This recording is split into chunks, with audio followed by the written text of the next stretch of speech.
আসসালামু আলাইকুম শিক্ষার্থী বন্ধুরা, তোমাদের সবাইকে নবারুণ অনলাইন পাঠশালায় স্বাগত জানাচ্ছি। তোমরা এই চ্যানেলের বিভিন্ন ক্লাস দেখতে চ্যানেলটি সাবস্ক্রাইব করো এবং সকল ভিডিওর নোটিফিকেশন সবার আগে পেতে বেল আইকনে ক্লিক করো।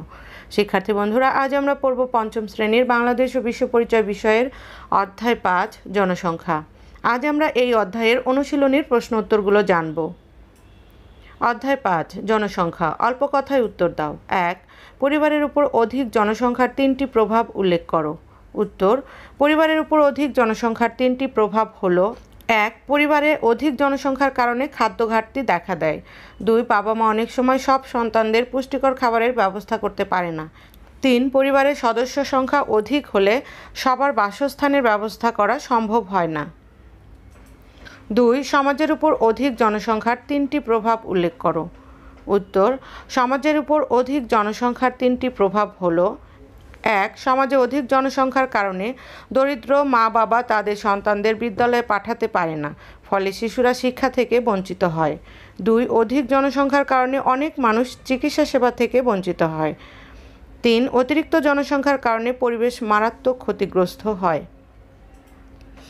3. জনসংখ্যা সমস্যার 3টি সমাধান লেখো।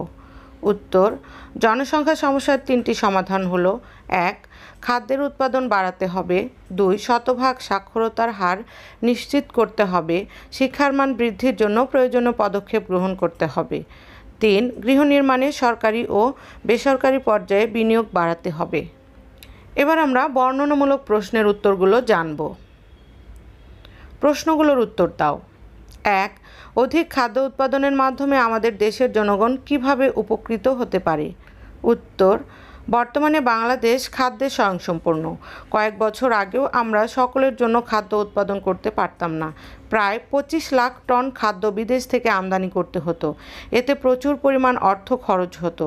তবে বর্তমানে আমাদের দেশে অধিক পরিমাণে খাদ্য উৎপাদন করায় একদিকে দেশ যেমন খাদ্যে স্বয়ংসম্পূর্ণ হচ্ছে, অন্যদিকে অধিক জনগণের কর্মসংস্থান হচ্ছে। তাছাড়া প্রয়োজন অতিরিক্ত খাদ্য রপ্তানি করেও জনগণ লাভবান হচ্ছে। এভাবে অধিক খাদ্য উৎপাদনের মাধ্যমে জনগণ উপকৃত হচ্ছে। 2. শ্রমশক্তি রপ্তানির মাধ্যমে আমরা কিভাবে উপকৃত হতে পারি? উত্তর: শ্রমশক্তি রপ্তানি করে প্রচুর বৈদেশিক মুদ্রা অর্জিত হয়।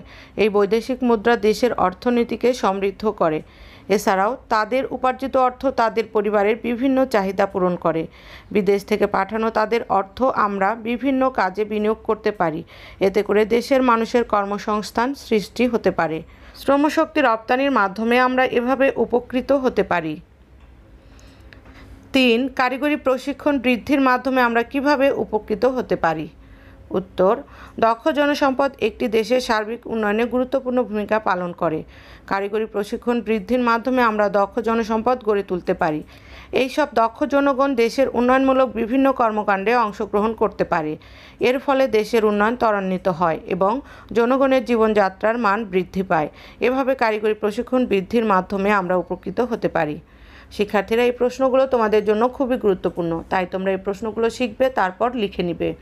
এবার তোমরা তোমাদের আজকের বাড়ির কাজ লিখে নাও। 1. এই অধ্যায়ের প্রতিটি অংশ খুব ভালোভাবে পড়বে এবং প্রতিটি অংশ থেকে 5টি করে প্রশ্ন তৈরি করবে এবং উত্তর লিখবে। শিক্ষার্থী বন্ধুরা, তোমাদের সবাইকে অসংখ্য ধন্যবাদ।